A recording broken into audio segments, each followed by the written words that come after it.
Bonjour à tous, retour sur, je ne sais pas encore comment je vais appeler cette vidéo. Cette nuit j'ai fait un rêve, comme Malcolm X, et cette nuit j'ai fait le rêve que j'étais noir. Oh, il y a certains déjà qui disent, oh non mon Dieu, non je peux pas, vite, je vais réciter mon Je vous salue Marie. Non bah ça va, je me porte bien, c'est cool. J'étais un petit enfant noir et j'étais triste et effrayé. On était en France, les rêves, ça, on n'a pas tous les détails, mais j'étais en France et j'avais peur que les autres m'aiment pas. J'étais à un jeune âge quand même, hein. On n'est pas... Je posais plein de questions. J'avais peur de ne pas être apprécié, j'avais peur de ne pas savoir comment faire, j'avais peur d'être jugé.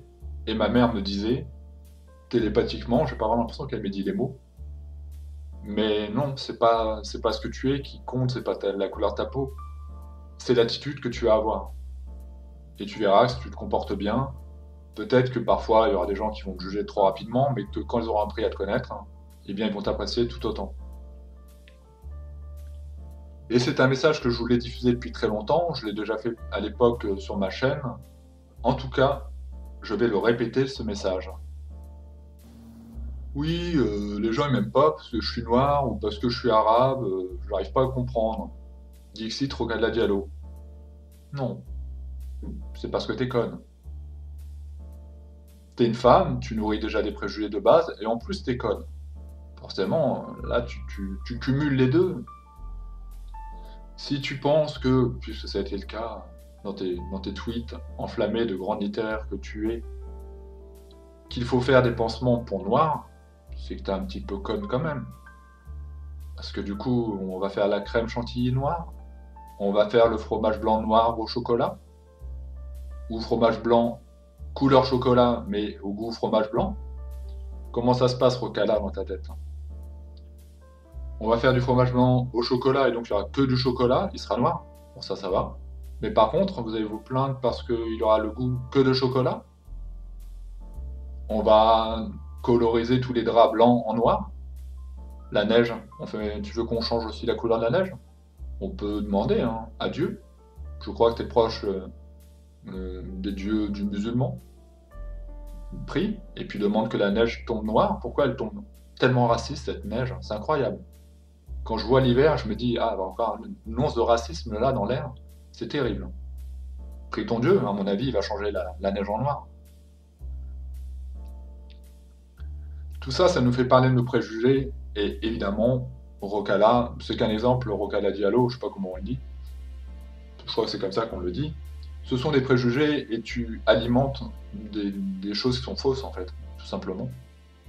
Tu devrais aller plus souvent dans des lieux où on peut être en communauté et pas faire comme tu le voulais.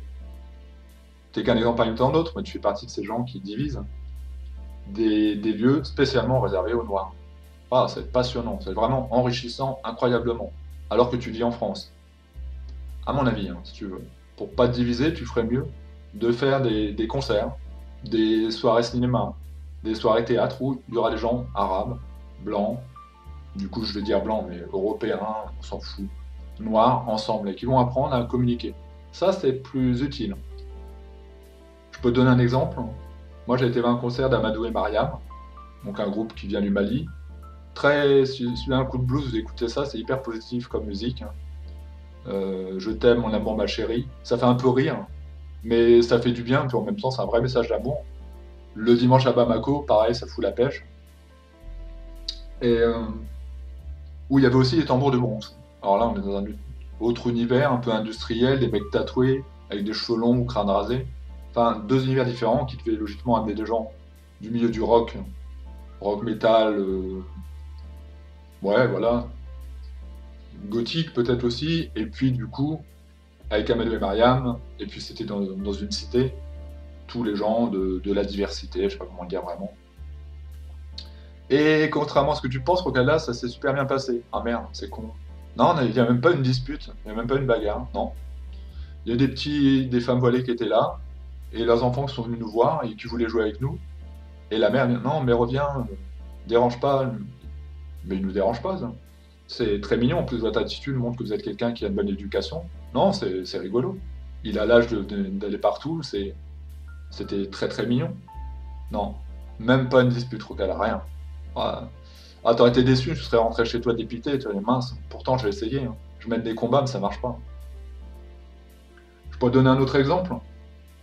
À l'époque où je faisais de la musique, dans une cité là aussi, mais invité par une structure, on arrive là-dedans. Moi, j'étais juste le pote du groupe, je suis toujours pote avec le groupe, mais je jouais plus dedans. On arrive, un village de Noirs. On était à Bamako. Le problème, c'est je dis on, parce que j'ai écrit des textes à l'époque avec le groupe. Le groupe, en tout cas, a des textes qui peuvent déranger, assez frontal. Le chanteur portait un maillot, votre Dieu n'est pas le mien. Je réalise avec le recul comment ça aurait pu être pris comme une provocation. Et moi, j'avais un peu peur. Autour de nous, il n'y avait que des noirs. Ça fait un peu. Tu dis, oh, ouais, quand même. Et je connais vos textes, je connais votre musique. Je sais que vous allez aller dans ce rock metal dont je parlais, avec des textes provocateurs, avec des mots crus. Vous êtes sûr que c'est bien le moment et que c'est bien le lieu? Non, mais t'inquiète pas, ça va bien se passer. Et au final, ça s'est bien passé. Ils n'ont pas jugé du maillot. Alors, pour le coup, hein, si on avait demandé au chanteur, hein, ce qui est mon ami, votre Dieu n'est pas le mien parce qu'il n'a pas de Dieu. Il est agnostique. Donc, l'explication était très simple, c'est non, mais j'ai pas de Dieu, je crois pas en Dieu. Ça s'est très bien passé. Et un jour, un autre concert où j'allais les voir, là, c'était un café classique avec des Caucasiens, je sais pas si ce mot se dit, mais des Européens plutôt. Et là, dès le début, mauvaise intuition, mais vraiment, là, je veux dire, là, ça va mal se passer. J'ai demandé à partir avant la fin, et effectivement, après, ça s'est dégradé. J'entends des petits trucs qui fusaient, les mecs alcoolisés, comme quoi, hein, la couleur de peau, c'est pas nécessairement ce qui va amener la bêtise. Parce que finalement, oui, c'est ça, c'est une question de bêtise.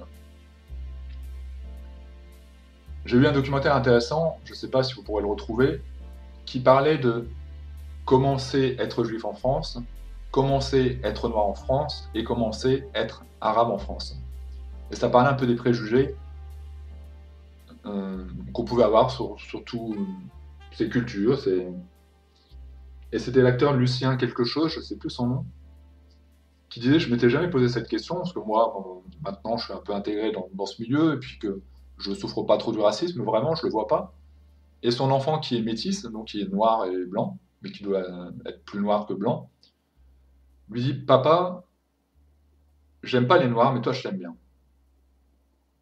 Et il dit là, c'était un choc pour moi, quand vous avez proposé cette enquête, ça m'intéressait, parce que je me suis dit comment mon fils peut percevoir comme ça ce qu'on est. Et il va se pencher sur l'historicité il va essayer de réfléchir au moment où peut-être il a ressenti du racisme. Mais finalement, le message de tout ça, on le voit bien, c'est que maintenant, lui, il a de la culture, il a du background, et il a su se faire apprécier, et que c'est le plus important, et que donc, je pourrais le faire pendant des heures, mais on peut faire très simple. Si vous êtes noir, arabe ou juif, c'est pas la couleur de votre peau, votre étiquette, hein, ou votre religion qui va faire que vous n'allez pas être aimé, c'est votre attitude. Ramous, qui commence à accumuler des dossiers douteux, qui n'est peut-être pas celui qu'on pensait voir en lui, j'en sais rien, peu importe. Hein. Ramous a su devenir un peu le porte-parole des Gilets jaunes, a une grosse communauté, et il me semble qu'il est arabe et qu'il est musulman. Mais dans ce qu'il montrait de ce message, qui est peut-être faux, les dossiers commencent à s'accumuler, on se disait, ce mec-là, il est gentil, il est honnête, il est généreux, donc on l'aime. C'est son attitude qui faisait que, alors si malheureusement c'est pas vrai, je vous dis pas l'image qu'il va donner à sa communauté. Là c'est vrai qu'on va dire, bah tu vois, encore une fois, si c'est le cas, t'as vraiment fait le con. Parce que c'est évident que tout le monde va te montrer du doigt. Mais ne dites pas que vous n'avez pas d'exemple comme ça. Vous n'avez jamais été sauvé par un infirmier qui était noir ou par un médecin qui était noir, qui lui a même fait rire. C'est pas méchant avec son accent. Mais moi j'ai le souvenir d'un médecin comme ça, il m'a fait plein de blagues. Je venais pour mon doigt, il me fait oh là là, on va leur couper la main. Il avait cette force presque théâtrale, il m'a donné le sourire, quoi. Il m'a fait marrer. Des médecins arabes, une psy arabe qui était géniale. J'ai eu aussi de mauvaises expériences, mais c'est une question de personnalité. Je suis tombé avec des gens qui étaient d'une culture différente de moi, qui étaient vraiment très cons, mais aussi des gens vraiment très bien. J'étais dans les formations où on arrive, on connaît personne, une formation théâtrale, parce que moi je suis timide, donc on me dit voilà, peut-être ça vous aiderait de faire une formation théâtrale, de réinsertion professionnelle théâtrale. Et en fait, j'ai sympathisé avec qui? Avec un mec qui était un peu handicapé, enfin je dirais pas comme ça, mais je pense qu'il était un peu autiste, Asperger, donc très intelligent, mais dans son univers à lui, et difficile de communiquer avec lui. On a appris à le faire, hein, on a pris un geek, un vachement doué en informatique, et avec un Sénégalais. C'est devenu très vite, on est devenu le groupe de trois, des potes, des super potes, hein, et c'était le mec le plus génial qu'il y avait. J'ai appris par la suite qu'il était musulman. Mais quand il parlait de son Dieu, il parlait du même Dieu que moi. Alors là, vraiment, pour le coup. C'est-à-dire qu'un jour, on était en formation et il y a des gens, des blancs, des bien blancs de peau, des stupides, un QI émotionnel et intellectuel terrible, qui lui ont dit un mot dur. Il dit ça me blesse, je suis le papa, j'ai des enfants et on ne me parle pas comme ça. Et dans ma foi, on ne me parle pas comme ça, quoi. Mon Dieu ne m'invite pas à parler comme ça. Et j'ai compris qu'en fait, enfin j'ai compris, non, quand il parlait de Dieu, il parlait de Dieu. Moi, je ne le voyais pas. Mais je sais qu'il est musulman parce que je le connais bien, je connais sa fille en l'occurrence. Et c'était pas important, on s'en foutait à ce moment-là. Quand il parlait de Dieu, il parlait du même Dieu que moi, il parlait d'un Dieu d'amour et de tolérance, et il a montré beaucoup de tolérance, de générosité. Et il connaissait Goldman. Ah, vous voyez, les clichés, ça va loin, hein. On devait compléter des textes ou se parler, comme c'était un truc théâtral, en se donnant des mots. En prenant un texte d'une chanson, et du coup, le texte de sa chanson, lui, c'était Goldman. Je me dis, ah, il écoute Goldman et tout, quand même. Les préjugés. C'est rigolo, les préjugés. Ça pourrait être rigolo, presque, tellement c'est stupide. Vraiment, je ne sais pas si vous pourrez entendre ce message, mais si vous êtes noir, arabe, juif, et même d'ailleurs, du coup, caucasien, ça se dit. Caucasien, je crois que c'était les blancs de peau. C'est pas ce que vous êtes qui fait que vous n'allez pas être aimé. C'est votre attitude. C'est du coup votre connerie. C'est sur votre connerie, il faut travailler, pas sur votre couleur, pas sur vos origines. Dans mon rêve, ma mère, elle était bonne et généreuse. Elle me donnait tous les outils pour aller bien. Parfois, je serais tombé sur des vrais racistes. Mais ça aurait pas... Voilà, et encore, et encore. Je crois que personne n'est raciste. Et que donc, au début, il m'aurait dit, ouais, sale noir, ou ouais, c'est possible. Comme moi, quand j'étais gamin, j'ai déjà dit des trucs à un autre qui était différent, ouais, sale gros. Ouais, bah, c'était des conneries. Mais si après, tu apprends à aller au-delà et que tu vois que, en fait, c'est lui qui va t'aider ou qu'il est très semblable à toi, ça fond, quoi, comme neige au soleil. Du coup, Rocala, la terre va être noire parce que la neige est en train de fondre. C'est des conneries, c'est des préjugés. Et ne faites pas, c'est trop facile. Les flics sont racistes et il n'y a que des bavures dans les cités. Si tu voles une moto, première infraction. Infraction. Tu portes pas de casque. Seconde infraction. Tu doubles avec ta moto un bus là où tu ne devrais pas. Donc on va dire sur la droite. Troisième infraction. Tu fuis. Quatrième infraction. Les policiers font leur travail. Ils te poursuivent. C'est la justice. Une voiture arrive en face, ce qui semble logique puisque tu as pris du mauvais côté. Tu rentres dans la voiture, tu n'as pas de casque, tu perds ta vie. C'est un crime raciste? Ou c'est simplement la naïveté et la bêtise de deux jeunes? Parce qu'à la base, c'est ça. Il faut pas tout inverser, c'est pas un crime raciste. D'ailleurs, dans la voiture, les policiers étaient peut-être noirs ou arabes, qu'est-ce que vous en savez? Si vraiment les faits sont passés comme ça, je dis moto volée, c'est faux, mais en tout cas, le fait de ne pas porter de casque, déjà, c'est un délit. C'est pas un délit pour vous faire suer, c'est parce que vous risquez de perdre la vie bêtement, que vos parents vont être tristes, et qu'en plus, si vous tapez une autre voiture, vous pouvez et que les gens vous donnent la mort, ils vont être traumatisés à vie parce qu'ils ont tué des gamins. C'est ça, mais c'est valable pour tout le monde, hein. Le casque, il sert à protéger. Oui, et puis les femmes, elles ne nous respectent pas. Quand je lui dis sale pute, elle apprécie pas, j'arrive pas à comprendre. Pourtant, je suis quand même quelqu'un de bien.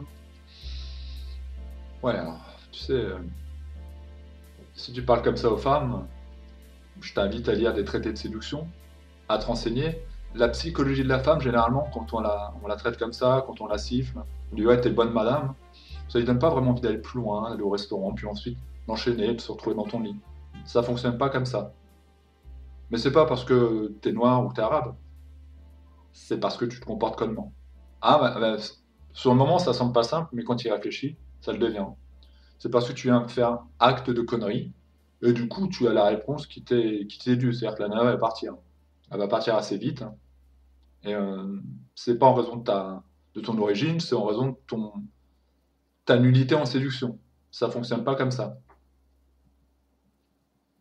Par exemple, on peut imaginer qu'il y a des hommes qui aiment les femmes matures. J'imagine que parmi nous, il y en a. Et nous, on aime bien ta mère. Hmm, ta mère, waouh, j'aime bien. Franchement, elle est. Ah, je te dis pas ce que je ferai avec, mais franchement, laisse tomber, hein. Oui, à un certain âge, mais ça me dérange pas, je la trouve très désirable, très désirable. Non, mais même si elle est voilée, enfin, le prend pas mal, mais je la trouve quand même mignonne. J'ai encore plus envie de découvrir comment elle est. Donc du coup, je peux parce que je t'ai vu faire. Je veux prendre tes techniques de séduction et si je dis à ta mère, voilà,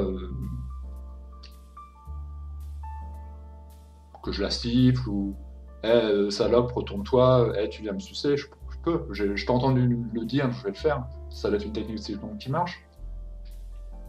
Bah, pourquoi tu te mets en colère? Pourquoi tu... Non, mais je sais pas, ou ta sœur. Bon, c'est vrai que ta mère, c'est peut-être un exemple extrême. On touche pas aux mamans, mais ta sœur, elle est jeune, ouais, elle est mignonne, hein, elle aussi, elle me fait de l'effet, hein. Je peux te dire que... Donc du coup, je peux appliquer tes techniques de séduction sur ta sœur. Non, je peux pas. Ah, mais là, tu me laisses pas beaucoup de choix, je fais comment? Il n'y a pas de raison, moi, elle me plaît. À moins qu'en fait, hein, tu te permets des choses que tu ferais pas pour toi. Ne fais pas aux autres ce que tu voudrais pas qu'on te fasse. Oui, il serait important, là pour le coup, encore une fois, c'est une question d'éducation, et non pas une question de couleur de peau ou d'origine. C'est une question d'éducation, de dire à ses enfants mâles que ce ne sont pas des chiens. Parce que je parlais d'éducation, s'il faut les éduquer comme des chiens, du coup, peut-être qu'un jour quelqu'un va devoir les dresser. Et il faut faire attention parce qu'il y a des chiens comme ça qui n'ont pas pu être éduqués, on les pique. Ils ont la rage, on les pique. Mais qu'il est possible aussi de considérer les choses autrement et de travailler là-dessus, de déconstruire les préjugés. Non, la femme n'est pas inférieure à l'homme. Non, la femme n'est pas une créature qu'on peut se permettre comme ça d'insulter, puisque les femmes, bah, c'est nos sœurs, c'est nos mères, c'est notre famille aussi. C'est les femmes de notre famille. Et elles sont tout aussi respectables que l'homme, voire plus. La femme a un courage que l'homme n'aura jamais. Elle enfante, premièrement, et puis elle élève des enfants, elle cumule quand elle travaille. Enfin voilà, la femme est par nature plus courageuse que l'homme. Et il serait bon de déconstruire ces préjugés, mais c'est pas de votre faute à vous. C'est de la faute à peut-être l'école qui fait pas son travail correctement, peut-être vos parents qui ne le font pas correctement non plus.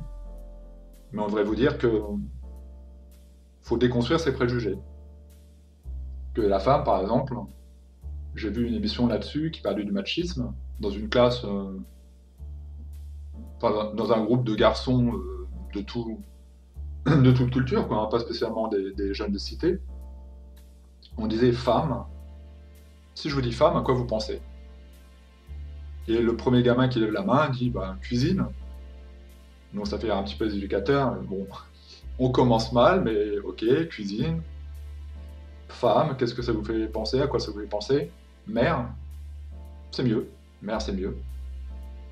Mais vous voyez, c'est pas simple hein, de déconstruire les clichés qu'on a. Femme, on aurait pu dire féminité. Alors évidemment, je me mâche un petit peu le travail. Ça peut sembler simple, mais c'est tellement un univers paradoxal et complet et complexe que la femme que de parler de la féminité, ou femme, ça on peut le dire avec le recul, et peut-être pas comme ça instantanément. Courage, parce que les femmes sont courageuses. Et rien que de mettre des mots dessus, ça pourrait changer les choses, et de dire la femme est... Alors, au niveau salarial et autres, il y a encore des inégalités, mais la femme est l'égale de l'homme, dans bien des domaines. Vous n'avez aucune raison de rabaisser les femmes. Et c'est une question d'éducation. Parce que là, pour le coup, ça me blesse et j'ai envie de dire, ah, c'est encore des... Et malheureusement, c'est vrai. Il y a certainement parmi vous des gens qui voient d'autres communautés, d'autres cultures, je sais pas comment le dire, qui vont dire, ah, je comprends ce que tu veux dire. Moi aussi, ça me dérange. Qu'on puisse siffler ou ma soeur ou ma mère ou peu importe. Des Congoïdes, comme dirait Delesquin, voilà, des gens d'origine d'ethnie étrangère. Et on voit dans les caméras cachées, et ça vous pouvez rien y faire, hein. Il faut changer les choses, mais vous pouvez rien y faire. Vous pouvez mentir sur les faits, que l'harcèlement de rue, lorsque c'est filmé en caméra cachée, ce sont toujours des gens issus d'origine étrangère, ou presque toujours. C'est pas nous qui allons changer les choses, hein. On va pas manipuler les images. Par contre, si vous êtes de culture étrangère, c'est à vous de changer les choses, de donner une meilleure éducation à vos enfants. Sinon, ils vont finir en prison. De toute façon, il serait préférable de le faire. Parce que ce comportement, ça peut amener après, à, effectivement, finir en prison. Un homme qui va parler comme ça à une femme dans la rue, il peut aller plus loin si un jour il a une pulsion, et les hommes ont des pulsions, et se dire, la violer, c'est pas vraiment mal. J'avais envie, ce jour-là. C'est arrivé, hein, qu'il y ait des viols où le mec va dire, bah, j'avais un besoin, ouais, comme nous tous, mais on va pas violer quelqu'un. Par contre, si tu parles de ces préjugés de base, en parlant à la femme comme ça, en regardant trop de porno, oui, je regardais trop de porno, évidemment, ça dénature complètement l'image de la femme. Mais l'image dans les films porno, c'est faux. Ah, tu ne savais pas? Bah, je te le dis. Jackie et Michel, tu crois que c'est vraiment des... c'est ta voisine? Bah, pour l'instant, ma voisine, je ne l'ai pas trouvée, hein. Il n'y en a pas beaucoup dans mon quartier des Jackie et Michel. Des Jackie et Michel, donc des actrices, bah voilà, je l'ai dit, des actrices, qui sont avocates, hein. Sophie, elle, avocate à Strasbourg, et donc Sophie, elle s'imagine qu'en montrant sa tête et plus, on va pas la reconnaître.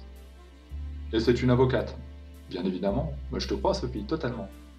Ou une prof, une étudiante, enfin, pas une étudiante, justement une prof. Et ses élèves, ils vont pas la reconnaître. Eux qui vont tous sur Jackie et Michel. Mais les gens naïfs disent non, non, c'est vrai, non, c'est sûr. Bah, trouvez dans votre quartier des femmes qui participent à Jackie et Michel. Alors, je dis pas qu'il y en a quelques-unes qui veulent rester dans le porno et qui vont. C'est vrai, quoi. Mais il est quand même plus que probable que ce soit des actrices. Et que les femmes en général se comportent pas comme ça. Que c'est pas comme ça qu'on parle à une femme. Et que donc ça peut amener assez loin. D'insulter une femme dans la rue, c'est-à-dire que tu la respectes pas. Si tu la respectes pas, jusqu'où tu peux aller dans le non-respect. Je sais que pour les plus vieux d'entre vous, c'est évident, mais du coup, si vos petits frères ou autres, il faut leur dire. À moins que vous préfériez leur amener des oranges en prison.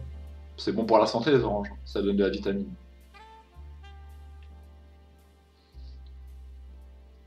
Donc il y a des choses à déconstruire, c'est évident. Mais là, si ma mère venait m'amener des oranges en prison parce que j'avais violé, que le petit noir que j'étais dans le rêve était devenu un grand noir, et j'avais violé une femme, c'est pas parce que je suis noir, c'est parce que je suis con. Et comme elle m'aura donné une bonne éducation, comme elle le montrait dans mon rêve, je ne deviendrai pas cet homme-là. Et je vais respecter les femmes.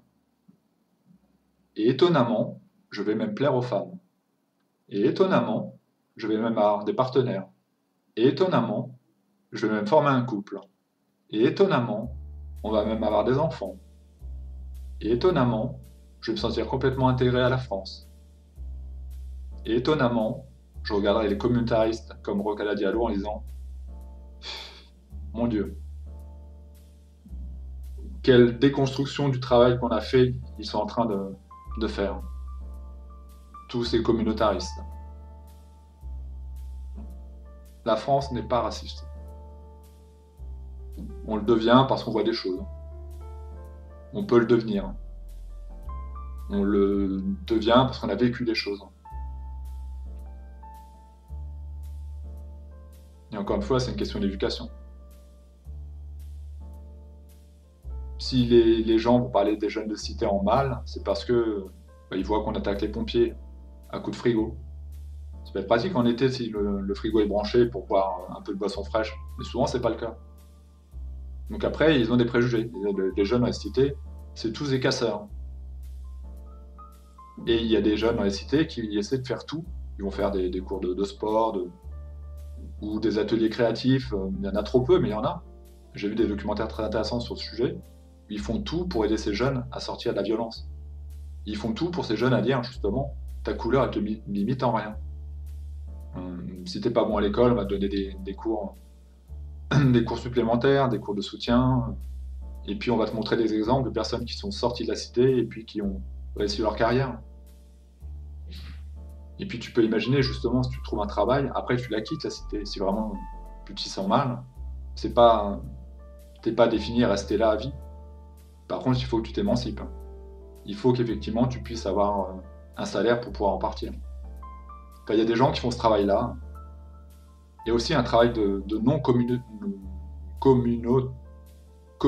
communautarisation, bon, j'arrive pas à le dire, et qui vont faire des ateliers créatifs entre, là c'était sur Cato TV, des jeunes musulmanes, des jeunes catholiques, des jeunes athées, des agnostiques, et tout le monde se parle très très bien, et il y a un grand respect.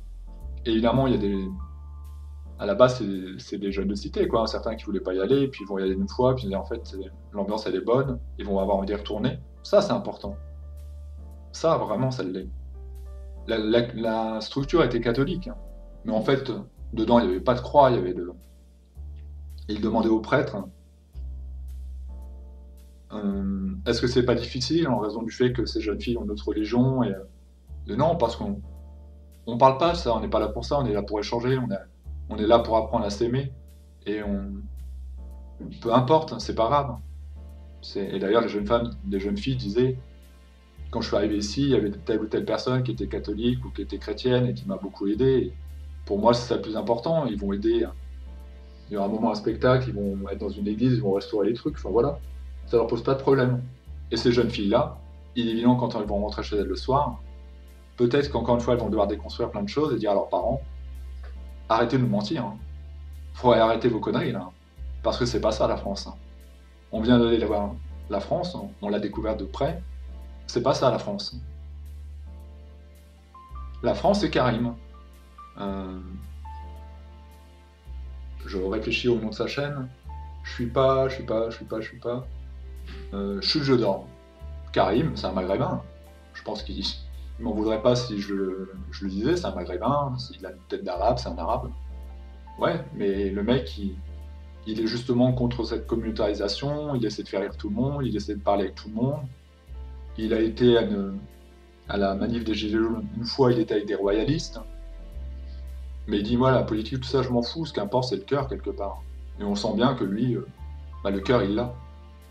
Et c'est plus Karim, ça devient un mec lambda. Alors évidemment, dans des chats ou autres, de temps en temps, il va tomber sur un vrai raciste qui va pas l'aimer. Mais il lui faudra juste un petit peu plus de temps pour se rendre compte que, effectivement, c'est comme ça que je me suis abonné à sa chaîne. J'ai été sur un live royaliste et de mecs de droite, parce que moi je m'intéresse à tout, c'est intéressant d'écouter tous les gens et toutes les opinions. Et il y a un gros facho qui est arrivé, que je citerai pas, qui est connu, qui est un youtubeur. Pas ce qu'on peut imaginer, un mauvais youtubeur. Un poète, voilà, pas très doué. Enfin, qui pourrait l'être, mais qui a aussi des problèmes en psychiatrie. Raphaël de Isara, voilà, je l'ai dit. Maintenant, ça semble plus clair à tout le monde. Et il est arrivé, il insultait tout le monde, rémigration pour tout le monde, les juifs aussi, enfin voilà, le mec. Au niveau de l'anal, par rapport à Freud, complètement bas de tout, et Karim a essayé, j'ai bien essayé de parler avec lui. Alors tu fais comment avec moi? Parce que du coup, moi je suis arabe, je suis un métis, j'ai soit mon père arabe et ma mère française ou l'inverse. Comment tu fais avec moi? Parce qu'il me semble que je parle bien le français, et à la limite je parle mieux le français que toi. Et je sers mieux mon pays que toi, donc comment on fait? Bon, bah, pour Raphaël, c'était assez clair, il voulait rémigration pour tout le monde. Mais tout le monde a envie de lui dire, tais-toi, arrête de parler, Karim il parle bien, ce qu'il dit c'est intéressant, c'est intelligent, et on peut communiquer avec lui, on peut faire un monde meilleur pour demain. L'autre, révélation, effectivement, mais tu fais partie du lot, tu pars avec eux. Parce que comme on est en train de combattre la bêtise, tu montres un lot de bêtises assez incroyable, et du coup tu fais partie de ce voyage. Donc prends pas le billet à leur tour, prends un aller simple, et puis va au pays de la connerie. On va faire un pays de la connerie, on mettra tous les cons, et donc bah, il y aura des Européens, des Blancs, il y aura des Noirs, il y aura des Arabes, ce sera le pays des cons. Bah, il y aura du monde, hein, je vous le dis. Hein. Mais on s'en tirera mieux dans nos pays à nous. Puis il y a les catholiques, les chrétiens, qui, qui se réjouissent depuis toujours de voir un Christ blond aux yeux bleus. Parce qu'au moins, ils ressemblent à leur image. Mais même là, je ne voudrais pas les décevoir, mais le Christ, hein, s'il existait, a priori, il était plutôt de nature hébraïque et juive. Et les études qui ont été faites montrent que les habitants de cette époque ressemblaient davantage à des Syriens ou des Égyptiens. Donc absolument rien à voir avec ce que vous avez comme cliché dans la tête. En gros, il est plus proche de l'arabe que de l'occidental. Pour les cathos racistes, il y en a, hein. Ou les chrétiens racistes, il y a peut-être des questions à se poser. Enfin voilà. Tout ça, c'est des conneries. Ne croyez pas que c'est en raison de votre race, de votre couleur de peau, de votre religion même que vous allez être détesté, sans raison de vos agissements. Et ne prenez pas comme ça, comme un étendard en disant oui, mais non, non, non, non, non. Je sais pas, non. Ce sera peut-être plus compliqué, mais il y a des avocats, il y a des gens à la télé, il y a tous les corps de métier. C'est juste que toi, tu es un peu plus feignant que les autres ou que tu as moins de possibilités que les autres. Si c'est vrai que c'est scolaire, fais-toi aider. Mais tu as des exemples. Hein. Il y a des gens qui ont réussi à s'émanciper complètement de ça. Par contre, ils n'arrêtent pas de dire en permanence oui, mais c'est de ma faute, c'est de ma faute sans être de ma faute, c'est pas, je l'ai pas voulu. C'est simple. C'est le discours de Rocala Diallo. Enfin voilà. Et sur un aspect plus spirituel, moi je pense que les gens qui sont racistes, je suis raciste, je suis un raciste, mais je suis un raciste dans l'âme.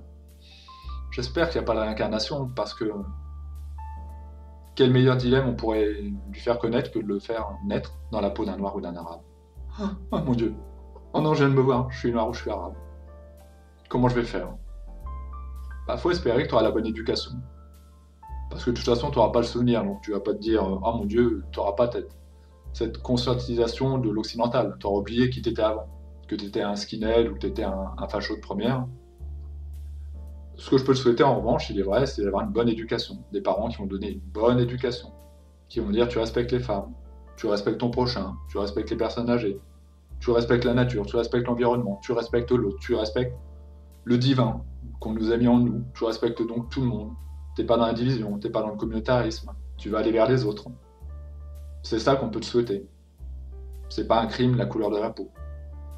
C'est pas non plus une faille, c'est réparable. On n'est plus à l'époque de la ségrégation. Au cas là, voudrait lui faire croire que c'était l'époque de la ségrégation. Non. Si c'était le cas, il y a eu très peu de chances qu'il y aurait eu Taubira en politique. Et Taubira n'était pas aimée, pas parce qu'elle était noire, parce qu'elle menait une politique qui était parfois désastreuse. C'est autre chose. Il y a eu depuis des femmes noires en politique, il y a eu Ramayad, je crois. Ben voilà, ségrégation, non. Il n'y aurait pas de femmes en politique noire, tout simplement. Il n'y aurait pas de femmes tout court qui pourraient monter dans des bus. Ségrégation, Rocala. Je t'invite à retourner dans les livres d'histoire. Tu pouvais pas rentrer dans le bus. Il y avait des bus réservés aux Noirs ou des places réservées aux Noirs. On en est là? Oh, comme t'es mignonne. T'y crois encore à ta légende urbaine? Pauvre de toi. Oh, il faut prier pour Ocala. Elle a besoin de beaucoup d'amour. Et aussi d'un peu d'intellect, les deux. On va mêler l'intellect et l'amour. Parce qu'elle est dénuée du tout. C'est une espèce de cruche qu'il faut remplir de notre amour. Et aussi de raison. Rocala et toutes les autres. Et tous les autres en général. Merci à vous et à bientôt. J'espère que je n'ai blessé personne. Je fais exprès d'être ironique, d'être sarcastique, mais vous avez compris mon message.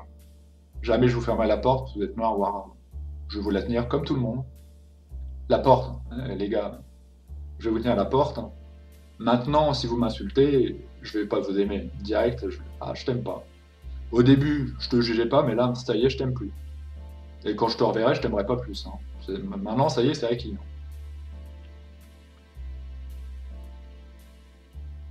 Voilà, j'espère que vous avez compris mon message.